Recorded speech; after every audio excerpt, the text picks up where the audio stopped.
Hello la team, bienvenue dans le podcast Oui Madame. Je m'appelle Oriane Page, je suis journaliste et je vous partage aujourd'hui ce nouvel épisode. Le but, présenter des parcours de femmes inspirées et inspirantes dans une ambiance chill et good vibes.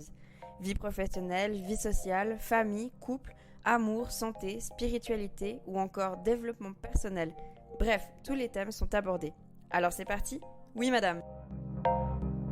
Bienvenue Marie au deuxième épisode du podcast Oui Madame. Est-ce que tu peux nous dire un peu qui tu es en quelques mots ? J'ai 34 ans, je suis originaire de Lausanne et j'ai un parcours un petit peu atypique si on peut dire, puisque donc je suis docteur en histoire de l'art contemporain et philosophie et que j'ai fait mes études un petit peu partout, dans le sens où j'ai fait mon bachelor à Rome, puis après mon master à Lausanne, et enfin mon doctorat en France, donc entre Besançon et Dijon. Et en fait, la question de la place de la femme dans le monde de l'art a toujours été, en fait, si tu veux, au centre de mes interrogations, et ce, depuis justement le bachelor, où j'ai justement découvert Louise Bourgeois, qui est quand même une grande figure de l'art aujourd'hui, et qui, elle, a vraiment trimé pendant longtemps pour avoir une reconnaissance. En fait, elle a vraiment attendu ses 71 ans pour pouvoir être exposée au MoMA de New York. Donc ça a été un petit peu une révélation comme quoi la place aussi de la femme était, de l'artiste femme est vraiment compliquée dans le monde de l'art, et surtout la visibilité, puisque je pouvais vraiment compter sur le doigt d'une main, en fait, les doigts d'une main, la présence en fait des femmes, des artistes femmes qu'on m'a mentionné dans mes cours d'histoire de l'art. Qui est Louise Bourgeois ?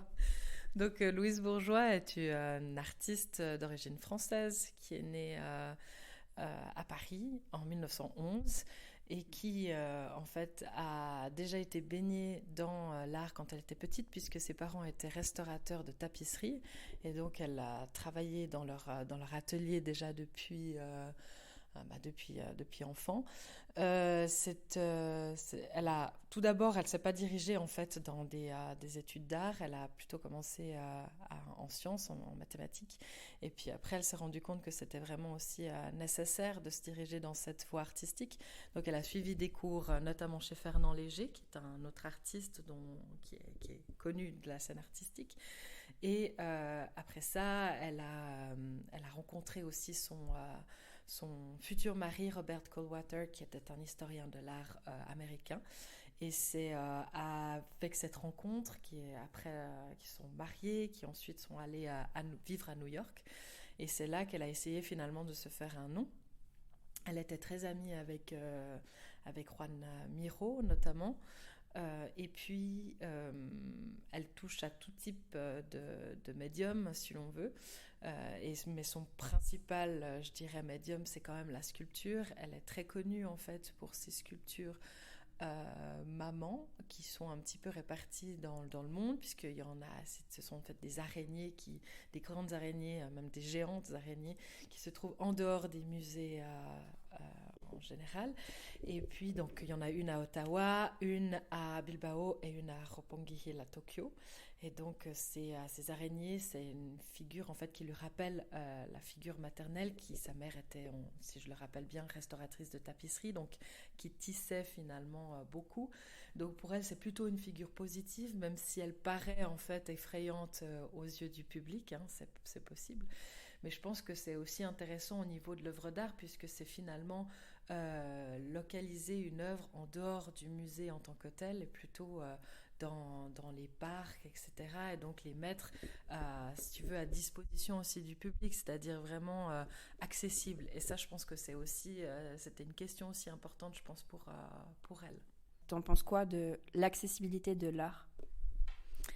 Alors ça, c'est une grande question, parce que je pense que c'est un peu difficile d'y répondre vraiment correctement, dans le sens où je pense que tout dépend en fait des personnes, à leur rapport à l'art. Si les personnes ont été baignées dans l'art ou non, ou s'il y a une certaine sensibilité. Je pense beaucoup, si je prends des témoignages de mon entourage qui me disent que parfois, l'art n'est pas forcément hyper accessible, dans le sens où surtout dans l'art contemporain, puisqu'on parle beaucoup de processus et puis le résultat est souvent incompris. Il y a cette histoire de musées, de galeries, les galeries qui veulent principalement vendre, hein, il n'y a pas forcément aussi de volonté de mettre en avant l'artiste. Et en fait, qui mieux que l'artiste peut présenter son travail, donc c'est ça qui est un petit peu compliqué. Et c'est vrai qu'il y a beaucoup de gens qui me disent quand je rentre dans une galerie d'art, j'ai l'impression tout de suite qu'on veut me vendre quelque chose. Et donc, ça les empêche finalement de faire le pas et de rentrer dans ces galeries d'art. Et puis dans les musées, on a souvent un descriptif de l'artiste qui est mis à disposition, mais souvent on va me dire je comprends pas forcément le résultat de l'œuvre d'art, je comprends pas en fait ce que l'artiste veut dire. Et c'est un petit peu dommage parce que c'est pourtant important. Je pense que ça permet justement d'avoir un dialogue, une écoute, même par rapport à l'artiste, d'avoir un échange aussi avec le public qui est intéressant. Et je pense que c'est ça qui rendrait aussi peut-être plus accessible aussi l'art. Et puis bien sûr, peut-être des historiennes de l'art qui sont aussi spécialisés en art contemporain pourraient aussi jouer un rôle, je pense, majeur. Certaines études ont prouvé que des enfants qui n'ont jamais vu un livre ou qui n'ont jamais vu une peinture ou la seule chose, le seul médium en fait finalement qu'il y avait à la maison, c'était peut-être la télé.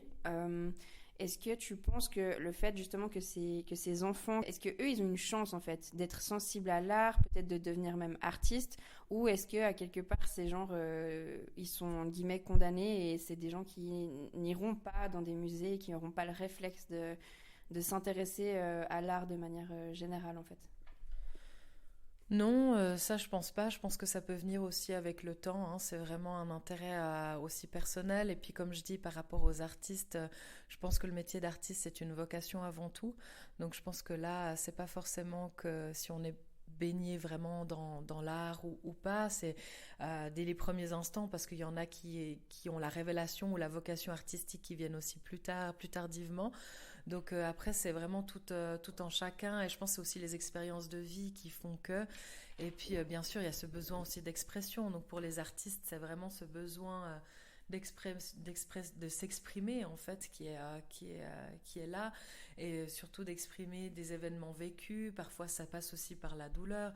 Donc tout ça, ce sont en fait des notions de vie qui sont prises par tout en chacun et qui en fait révéleront peut-être une sensibilité ou non à l'art. Donc tout dépend aussi de des expériences de vie, je dirais. Est-ce que toi, tu as l'impression que ton origine, en fait, tout ça, ça a eu une forme d'influence sur ton rapport à l'art? Alors je pense que oui, dans le sens où mes parents ont toujours été extrêmement ouverts et attirés en fait par le monde de l'art, et puis on nous a beaucoup amenés en fait, ils nous ont beaucoup amenés dans les musées, ce qui fait qu'il y a une sensibilité déjà qui s'est installée quand j'étais enfant. Et je dirais particulièrement, je sais que je répète souvent cette anecdote, mais je pense que c'est quand même important, c'est surtout l'expérience de ma visite en fait aux Offices de Florence et la découverte de la naissance de Vénus de Sandro Botticelli, qui m'a mis en fait en émoi quand j'avais 4 ans, peut-être que je l'ai déjà dit. Et du coup, je suis restée vraiment subjuguée par la couleur, en fait, les couleurs en général de cette œuvre. Et puis, c'est vrai que depuis lors, ça m'a beaucoup intéressée. Et puis, j'avais des grands-parents de cœur qui étaient René Berger et Rosemarie Berger. René Berger a été quand même pendant plusieurs années directeur du musée cantonal de Lausanne. Donc, qui était un acteur vraiment très important de la scène artistique lausannoise, qui a mis beaucoup d'artistes aussi en exergue. Donc, j'avais aussi ce modèle-là qui m'a permis finalement de développer une sensibilité aussi artistique. Je savais que j'avais pas forcément de don de création, hein. Je pense que je suis pas artiste en tant que telle, même si j'écris des articles sur les artistes. Mais je ne suis pas je suis pas artiste moi-même, mais j'aime beaucoup en fait pouvoir transmettre, pouvoir partager. Et je pense que c'est ce qui m'a donné finalement le goût de devenir historienne de l'art. J'avais vraiment envie de pouvoir me pencher sur cette question des artistes femmes, et donc c'est venu environ il y a une douzaine d'années, je dirais. Et là, quand j'ai constaté le manque de visibilité des artistes femmes, je me suis dit qu'il fallait vraiment qu'on puisse contribuer à ça. Il n'y avait pas beaucoup en fait de bibliographie qui avait été mise en place. On connaissait le nom de Linda Nochlin qui avait posé la grande question dans Art News, pourquoi n'y a-t-il pas eu de grandes artistes femmes? Mais finalement, depuis lors, c'était en 1971, il y avait eu quelques intérêts, mais pas encore super développés. Mis à part peut-être Camille Morino qui a mis justement en place maintenant l'association Aware qui est une banque archivistique des artistes femmes et donc qui se bat aussi pour cette visibilité-là. Mais enfin, sinon, il n'y avait pas grand-chose qui était fait jusqu'alors. Et donc, on est en 2013, quand je finis mon mémoire de master, et je me dis, j'ai vraiment envie de pouvoir contribuer à cette reconnaissance artistique des artistes femmes. Et donc, je poursuis donc vers un doctorat en 2014, et je m'intéresse à cette question. Et finalement, je vais creuser en partant, si l'on veut, de la citation de Simone de Beauvoir qui dit « On ne naît pas femme, on le devient ». Eh bien, je pense qu'en fait, pour les artistes, c'est le contraire. Ça, c'est un petit peu ma citation aussi phare de ma thèse. C'est on ne devient pas artiste, on est artiste. Donc, comme je te disais tout à l'heure, c'est vraiment une question de vocation. Et donc, à partir de là, je me suis dit, ça peut être intéressant, vu que je faisais un doctorat et en histoire de l'art contemporain et en philosophie, de développer en fait cette notion d'intime. Donc l'intime, qu'est-ce que c'est ? C'est vraiment ce lien entre la vie et l'œuvre de l'artiste. C'est-à-dire que pour pouvoir expliquer un résultat, comme je disais, donc pour pouvoir expliquer une œuvre, il faut comprendre le parcours de l'artiste. Et donc c'est avec cette question finalement intime qu'on rentre dans le sujet vraiment très personnel de l'artiste, et puis c'est comme ça finalement qu'on arrive aussi à en comprendre finalement le processus. Tu as créé l'association Espace Artistes Femmes, tu peux nous en parler ? Oui, alors c'est à la suite de mon doctorat, donc j'ai terminé en janvier 2018, que je me suis dit qu'il fallait vraiment que je fasse quelque chose de plus concret pour cette visibilité en fait des artistes femmes. Et j'ai commencé à écrire le projet en février 2018. Et si tu veux, j'en ai pas tout de suite parlé parce que je savais pas comment ça allait être reçu. Surtout que la question du genre n'était pas encore très officialisée dans cette période-là. Même si on commençait à en parler, j'avais peur que ça soit mal reçu. Et puis finalement, je me suis dit, bon, je laisse un petit peu de côté. Dès que j'ai une idée peut-être un peu plus claire de ce que je veux faire, peut-être que je commencerai finalement aussi à en parler. Donc je l'ai pas mal peaufiné, si tu veux, pendant 1 an et demi. Et puis finalement, c'est surtout en parlant avec mes proches et surtout ma mère qui m'ont poussé en fait à finalement en parler aussi à la presse. Ma mère m'a dit pourquoi tu ne téléphonerais pas aux 24 heures et puis voir si ça peut aussi effectivement intéresser. Et c'est finalement ce que j'ai fait. Et c'est vrai que j'ai été très surprise en fait de l'intérêt qu'il y a eu pour ce projet que j'ai finalement décidé de tourner en association. Pourquoi ? Parce que je pense que le métier d'artiste c'est quand même un métier qui est solitaire et puis qui a finalement aussi besoin beaucoup de partage. Les artistes, en fait, elles ont besoin de partager entre elles, surtout peut-être celles qui ont plus d'expérience, celles qui ont moins d'expérience. Et je me suis dit que l'association, c'était peut-être le meilleur format. Et donc, pour aller un peu plus en profondeur par rapport au projet à l'association, c'est donc non seulement un projet d'exposition, mais c'est aussi un projet de médiation culturelle. C'est-à-dire que moi-même et les artistes allons parler en fait de leur travail parce que comme je disais, qui mieux que l'artiste pour parler de son travail, et donc sous forme d'activités culturelles, c'est-à-dire soit visite guidée, soit atelier, soit aussi simplement conférence. Les artistes ont la possibilité de s'exprimer sur leur travail et donc je pense que c'est aussi, comme je disais, important pour comprendre finalement ce fil conducteur qui les a amenés à la création. Et ce qui est intéressant, c'est qu'il n'y a pas forcément non plus de concurrence, puisque chacune a son propre parcours et chacune a aussi son propre résultat artistique. Donc je vois plutôt de l'admiration entre elles, je vois plutôt en fait de l'échange, et puis je vois même aussi des projets qui se développent aussi entre elles. Donc ça, c'est hyper important aussi pour moi. Tu peux nous en parler en chiffres? C'est combien d'artistes? C'est quelles retombées? Alors, il y a 70 artistes en tout dans l'association, à l'échelle nationale et internationale. Il y a bien sûr beaucoup plus d'artistes suisses, puisque quand même on est basé à Lausanne, donc forcément, voilà. Mais à chaque fois que je vais un peu à l'étranger, je déniche un peu certaines artistes aussi, même si maintenant il n'y a plus tellement besoin en fait de dénicher les artistes, puisque elles-mêmes entendent parler d'Espace Artistes Femmes et s'inscrivent en fait directement sur notre site internet. D'ailleurs, il y a même un formulaire que les artistes peuvent remplir via le site internet en devenant artiste membre. Et donc voilà, c'est en fait une association qui va vraiment crescendo. C'est surtout de la peinture. Est-ce que tu es ouverte à d'autres formes d'art? Alors, c'est pas uniquement la peinture, justement, c'est tout médium confondu. On a aussi des sculptrices, on a des photographes, on a des artistes plasticiennes, c'est-à-dire des artistes qui touchent un petit peu à tous les médiums. Et puis, on a aussi des écrivaines, et puis j'aimerais bien élargir sur les réalisatrices, les metteuses en scène. Donc ça serait vraiment, en fait... voilà, le must. Donc vraiment, c'est ouvert à toute forme d'art. Okay.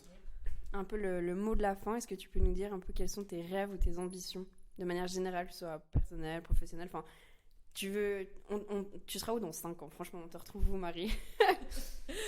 Alors, c'est une excellente question. Moi, j'aimerais que dans 5 ans, Espace Artistes Femmes soit beaucoup plus développé, dans le sens où qu'on ait un vrai lieu à nous, une visibilité un petit peu toujours plus croissante, et puis que vraiment Espace Artistes Femmes devienne un pôle de référence pour les artistes femmes au niveau mondial.